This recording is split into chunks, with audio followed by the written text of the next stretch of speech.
Good morning, Phil. Welcome to EXSIN Live. It's we're bunkered down, folks, for Snowmageddon. Apparently, you need to get your snowshoes and your snowmobile out in Oklahoma today because the weather guys are talking like it's the storm of the century. Is that a fair statement, Phil?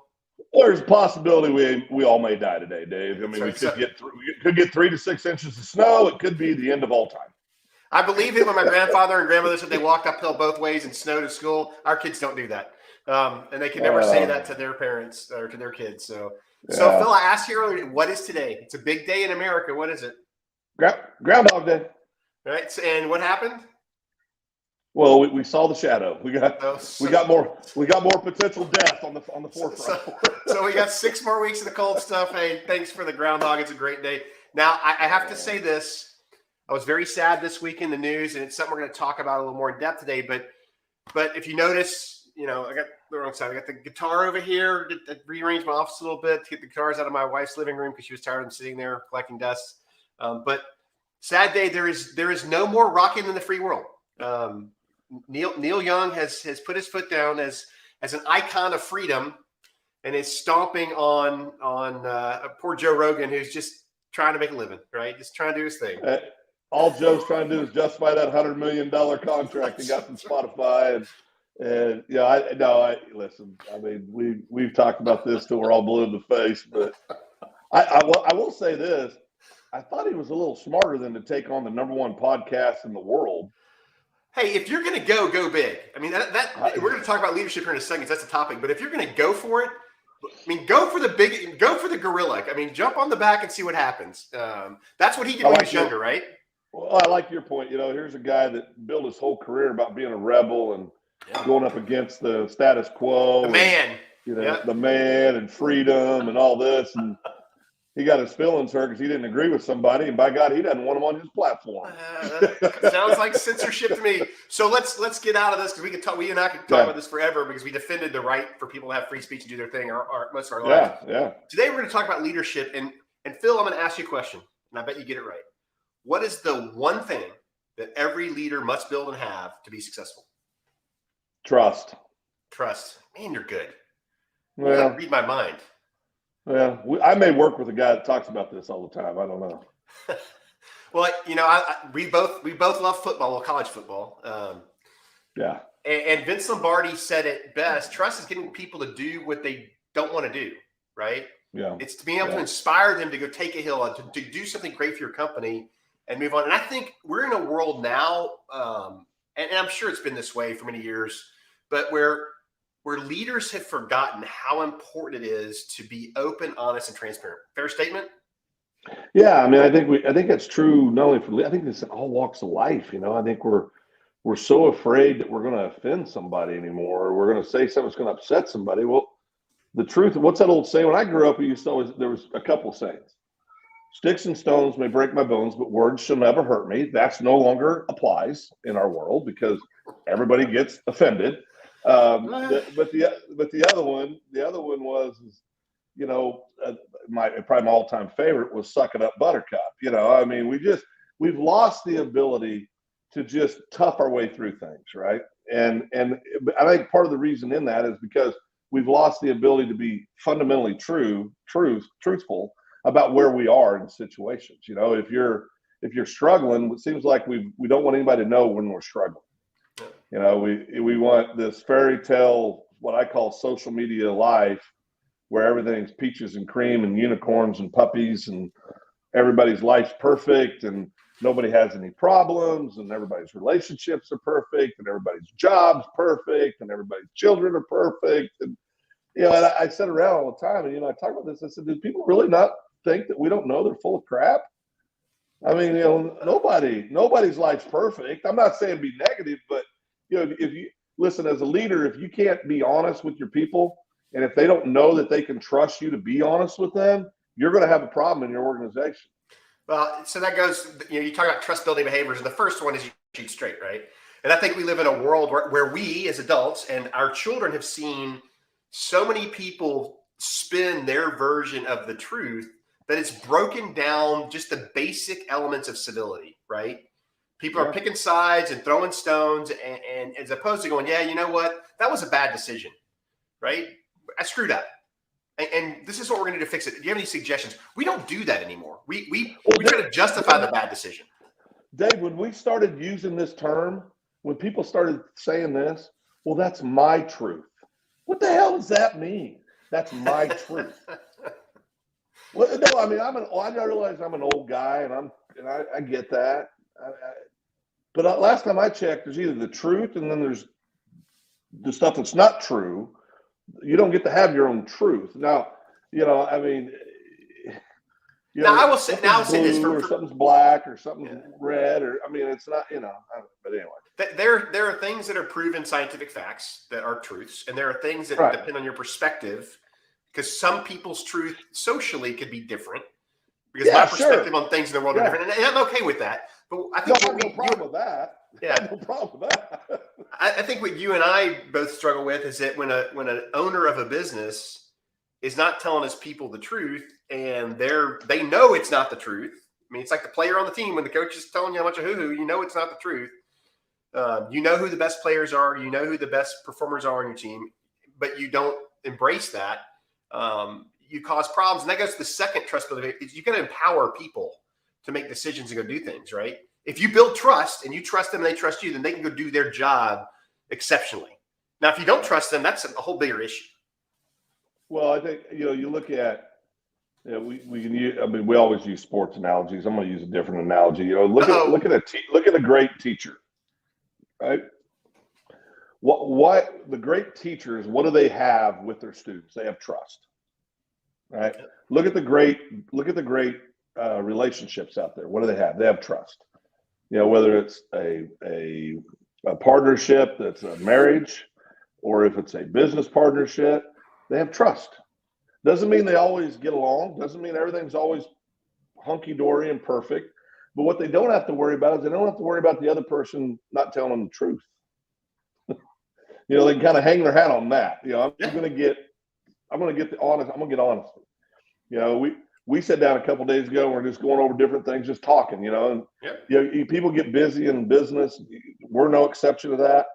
And we started laughing. And after we've been talking about 45 minutes, I said, well, God, the best thing we need to do is we need more of this. Just sit down and talk. Because everybody's coming and going, and everybody's trying to get stuff done for clients, or trying to develop more relationships, or launch a new product, or launch a new offering, or do this or do that, and buy a new business, or or whatever, and you get busy.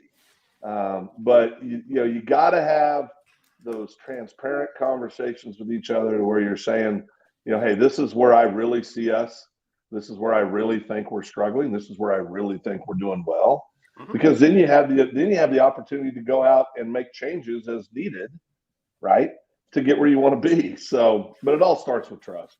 So that goes to the next. You led right into the next trust building behavior that people can write down is be accountable and hold others accountable, right?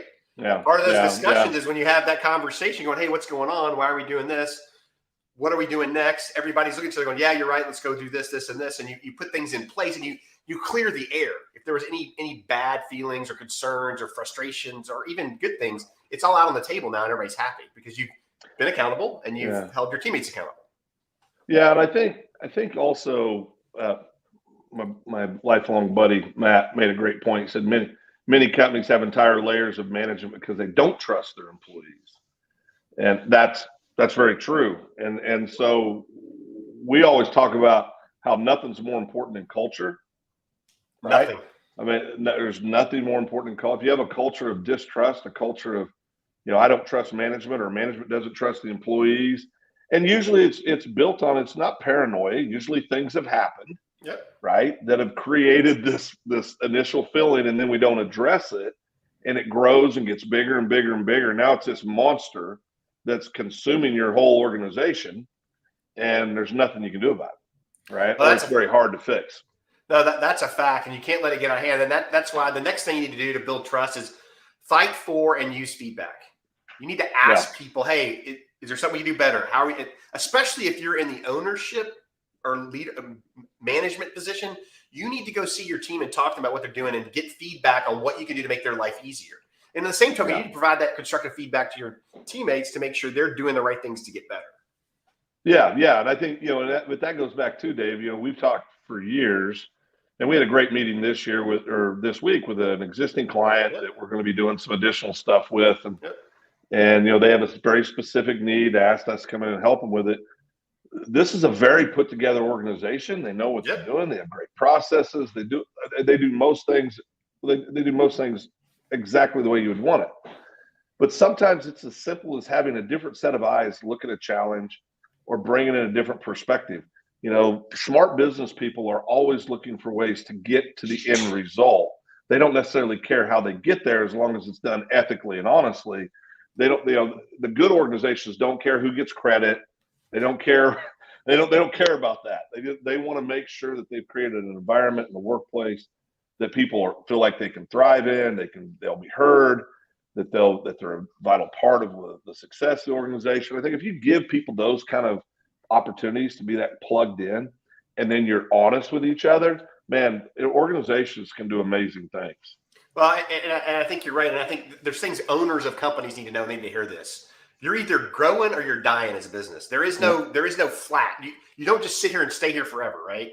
So, you've got to do these things to build trust and grow your organization. And one of the biggest challenges I see with owners of companies and managers of companies is they sit behind their desk all day and they aren't out touching, shaking hands, hugging babies, checking on their employees. So I think one of the other things that managers really need to do is lead by walking around. Management by walking around. It's been around for years. We talk about it, but most people don't do it. And what I'm going to offer this to you, if you go do this for a week, you're going to see some amazing things in your organization that you didn't realize. You're going to see people doing things you didn't know they did, good and bad.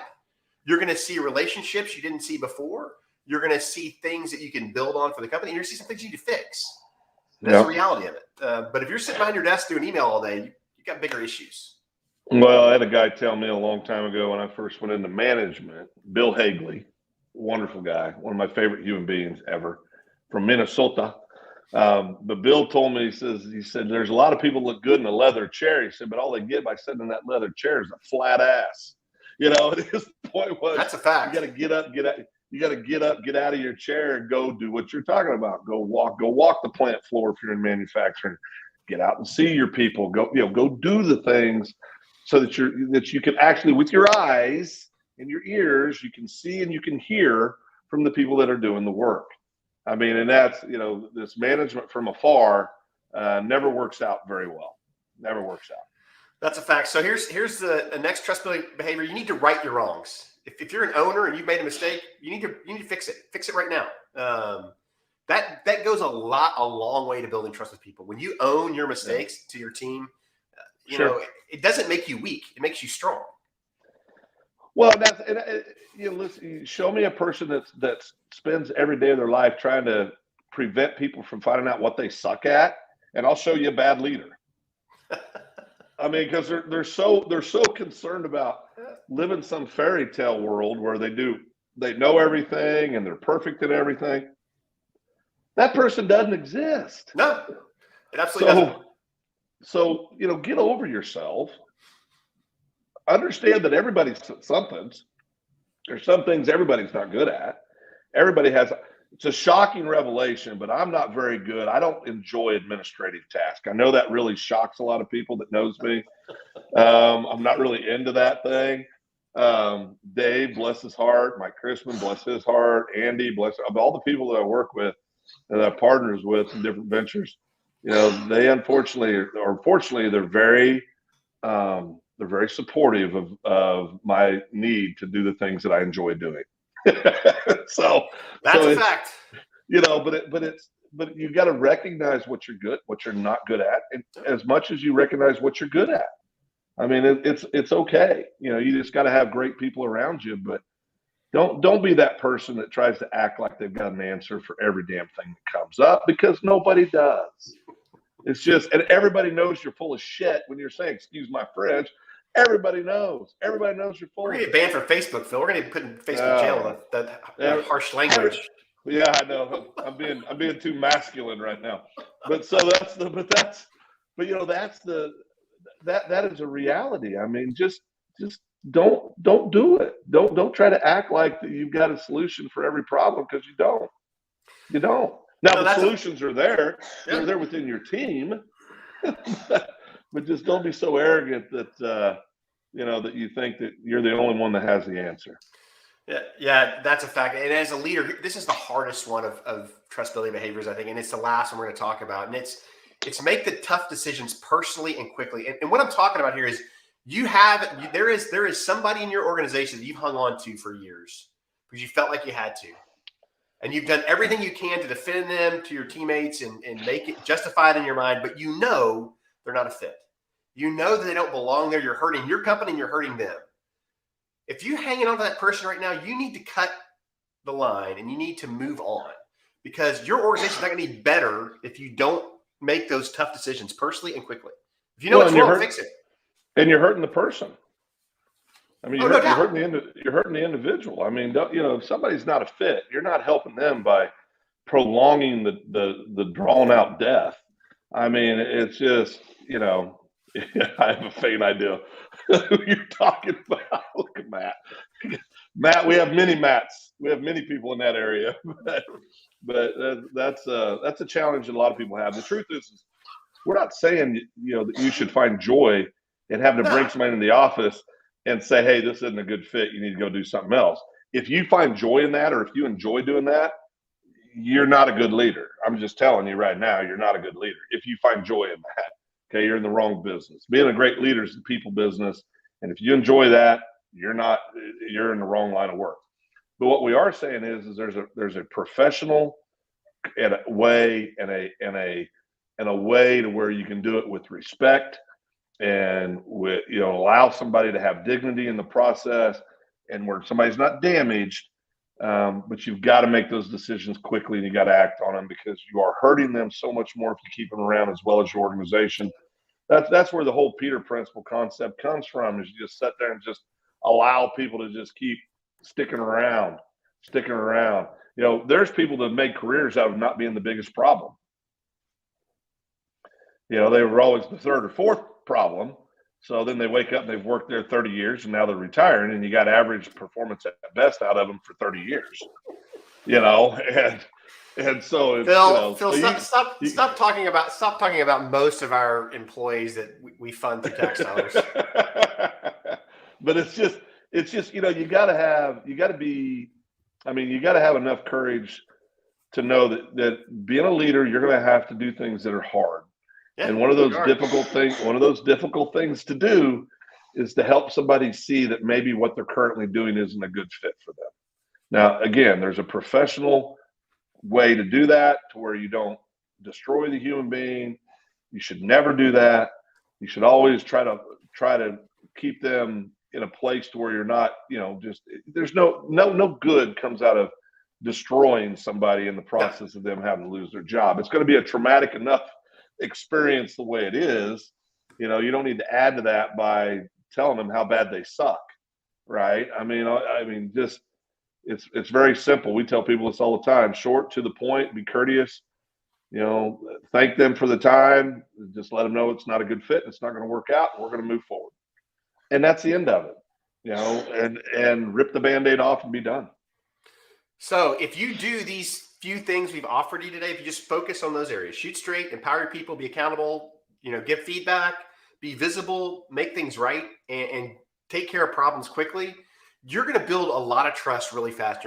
And you can switch. If people don't trust you right now, it takes a while to get that trust back, but you can do it. Absolutely. We believe in you. And so, Phil, I guess we'll close it with this. I guess there's no more rocking in the free world, but there is EXSIN Live, and we are thanking Phil. Go Joe Rogan. Go Joe. We are out of here.